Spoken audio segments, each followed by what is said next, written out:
You are listening to PT on Ice, The Older Adult, a collaboration between the Senior Rehab Project and the Institute of Clinical Excellence. This is a rebroadcast of an original episode that can be found at ptonice.com.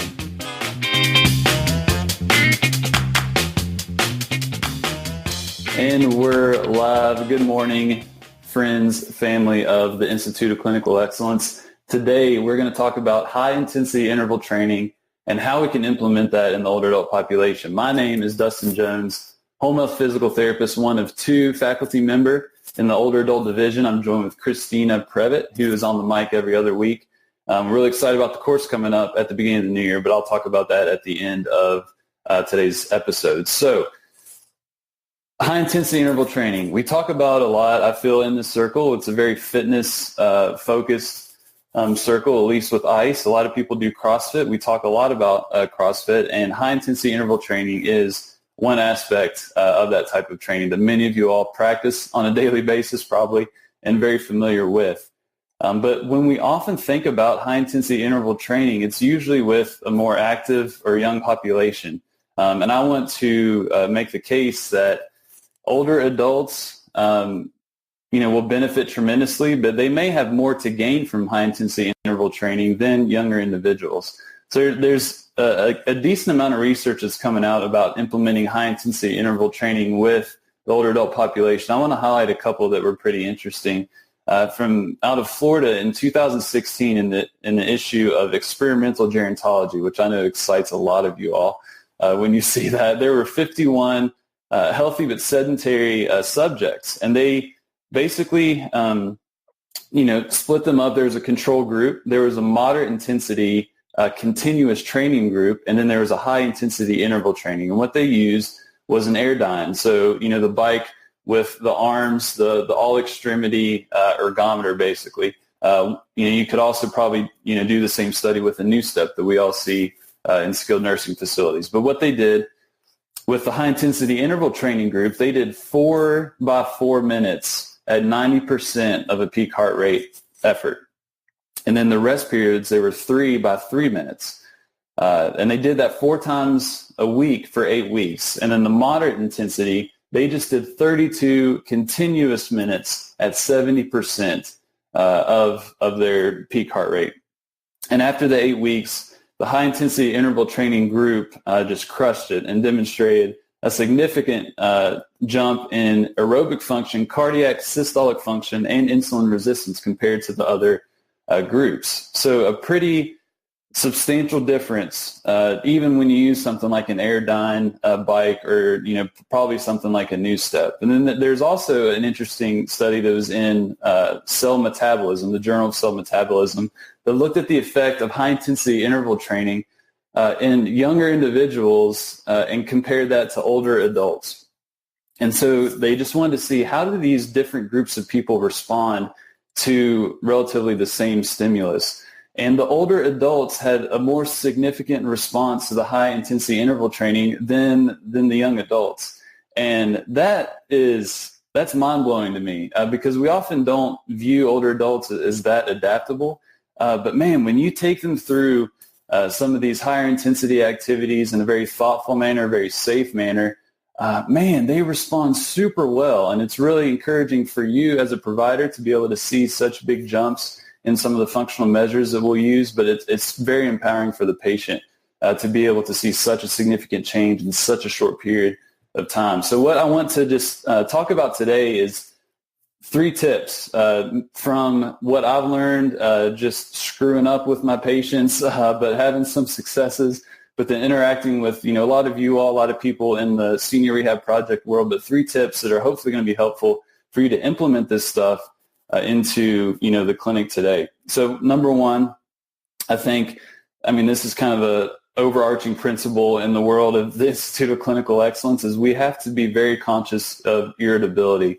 We have to let irritability guide our interventions, especially with high-intensity interval training. So for many of you that are working in the outpatient orthopedic realm, pain is going to be a primary concern for the patient.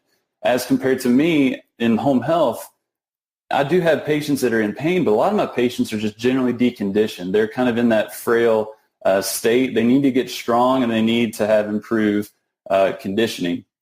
So I feel like in my world, I've got more liberty to perform high-intensity interval training. I can do a lot more things without necessarily being too concerned about irritability from the pain standpoint.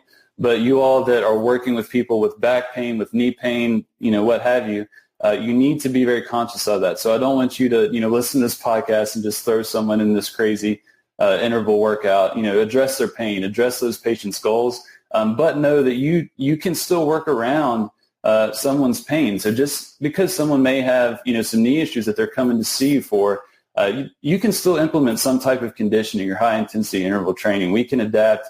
We can scale. So just let irritability, be your guide. Really be very conscious of that. Number 2, older adults are volume sensitive and intensity dependent. So this is something from this lovely book. I think Christina Previtt mentioned that a week or two ago. This is from Dr. Sullivan. He's with the Starting Strength crew, which we're going to have to tag Mark Ripito and let him know that some physical therapists are giving him props because he's often a critic of what we do. But Dr. Sullivan is an ER physician up in Michigan who has a barbell gym mainly for older adults, but he wrote that book, The Barbell Prescription, which is an awesome read. I highly recommend that you all pick it up. But I forget which section, but he talks about how older adults are volume sensitive and intensity dependent, and this has definitely rung true in my experience. So when we say volume sensitive, you need to be very cautious of the amount of time that you are, working with your older adults or the work that they're doing, the amount of reps and the amount of sets. The soreness can be a big issue. How they are able to perform their activities of daily living after your session is a big issue that, we can have a big impact in a negative manner on people's quality of life if we perform a lot of high volume with older adults. So in terms of the interval training, when you look at the research with some of the populations that have a lot of comorbidities, usually you're going to see 15 to 30 seconds of work when they're doing high-intensity interval training. So not very long periods of hard work. 15 to 30 seconds is a good place to start, and then you can scale up. You're typically going to see a 1-to-2, 1-to-3 work-to-rest ratio, which I know for some of you all, especially, if you're, doing CrossFit WODs, that's a lot of rest. But with older adult, it's probably needed. So, you probably want to start on the low end, 1-to-2, 1-to-3 in terms of a work-to-rest ratio, and you're going to be, pretty good. Also, you'll see typically the overall volume of the workout's like 10 to 15 minutes, so pretty quick, which I think is a really good thing for older adults. So it doesn't have to be, 40-some minutes, that we'll often see in younger individuals, but 10 to 15 minutes is going to do pretty awesome. Also, about 2 to 3 times a week. So you don't have to do this every day. You don't have to do it, 4 days a week, but it's been shown to be super effective 2 to 3 times a week.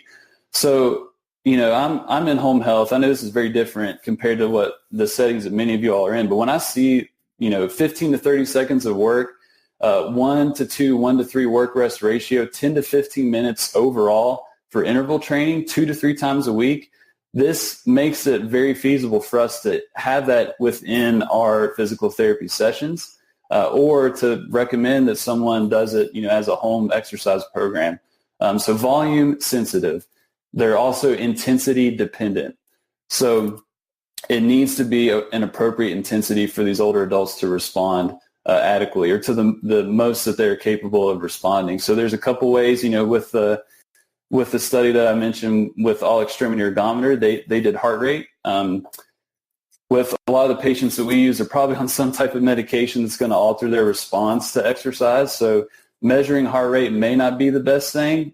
You can do it for sure. A lot of people do a percentage of a 1 rep max. Clinically, I've never seen that happen. Some of you all may be all-star clinicians that actually measure that, but I have not been in a clinic and actually seen someone perform a 1 rep max and then work off percentages of that. I may have not been in very good clinics. So leave a comment in the section if you actually use that on a daily basis. What I've often seen, and definitely what I've implemented, is using the OmniRes scale. I think Mitch has talked about about this in terms of just the subjective report, basically an RPE. OmniRes, it's a 0 to 10 scale. They have pictures of the weightlifter with the barbell struggling. It's pretty funny, but you can just have them point, how hard is this on a 0 to 10 scale, 10 being the hardest thing you've ever done. And when you are wanting to gauge that subjective report, at a minimum, to get an adequate response from an older adult, you need to be in that 5 to 6 range at a minimum, and then you want to work your way up. So the OmniRes there's a decent amount of research showing of its ability to predict percentages of 1 rep max, and a lot of really smart people that I've interacted with that have definitely used it as well, and it's been pretty successful with my patients. So the OmniRes is something that we can definitely implement, especially if you're in a busy clinic and you just don't have the time to break out a percentage of a 1 rep max. So the OmniRes is a good option. So let irritability be your guide. Number 2, older adults are volume sensitive and intensity dependent. And then number 3, be a master of scale. This is big in the CrossFit world. We got to, sometimes, people scale the workouts, and that is, pretty appropriate. You have to be able to do that with older adults so you can scale the movement. So just because someone cannot get underneath the barbell and perform, 21 squats and then go run 400 meters doesn't mean that they cannot do high intensity interval training. We have to scale these movements to the person in front of them. So like that study that I mentioned before, you can throw them on all extremity ergometer, the Airdyne bike that a lot of clinics have, or the New Step. We can redeem the New Step. I know many of you all remember the New Step, probably from your rotations through the skilled nursing facility, where you just throw the person on there to kill some of the portion of the 75-minute session that you would have with someone so you could catch up on your documentation. We've all seen it, and it hasn't been utilized to the best of its ability, but we can redeem the New Step by performing high-intensity interval training. You can perform, instead of just a regular squat, you can do sit-to-stands on a box or a table or a seat. You can adjust the height of that seat. There's so many ways that you can scale these movements so people can perform high-intensity interval training in a safe manner. You can also scale the resistance, obviously, by the amount of weight that you use. But resistance is really helpful to bump up that intensity. So you can use a barbell. You can use dumbbells. I'm wearing my weight vest right now, so you can get one of these bad boys, which are really helpful with older adults. You have to watch where the skin, the friction points of the shoulders, and right around the sacrum or the low back can be an issue for people. But weighted vests are a great way to load your patients in a safe manner, and they can do lots of different activities. We got the good old kettlebell here. Have some ankle or wrist weights, which can be helpful in certain situations. But you can scale the resistance with different types of resistance. So get creative with that, but just know that the older adults are going to respond really well. If you have adequate intensity, if you're sensitive to the amount of volume that you're taking them through, and if you just really let irritability guide you in the type of exercises that you're going to perform, they can serve your patients really well. So just think about, in your unique setting, with your caseload, with that particular patient that's going to be coming in today, how could you potentially implement some of these into your treatment session, your plan of care, or just think about how to have these types of conversations and make these recommendations, maybe whenever they leave physical therapy. So that's it for high-intensity interval training. I hope you found this helpful. If you have any tips with any of this stuff, just leave a comment on the Facebook post associated with this podcast. In terms of ICE announcements, the big one that we want to get far and wide is the courses are going to be jumping up by $100 on January 1st, 2018. So right now they're about $495. They're going to be going up to $595. But if you register for a course before January 1st, 2018, you'll lock in that $495 amount. So go on ptonice.com. Check out all the available courses that are going on. I'm going to put a selfless plug. Modern Management of the Older Adult is going to start January 8th, 2018. We're at a good pace to fill this course if things keep going the way they are. So I'd definitely get on that sooner than later. I know I'm super pumped to just really package all this stuff up with Christine and Previtt and present it to you all in a pretty effective manner. So thank you all for listening. High intensity interval training. It's good for your patients. Implement it. And I will talk to you all in a couple weeks. Thanks. Hit me.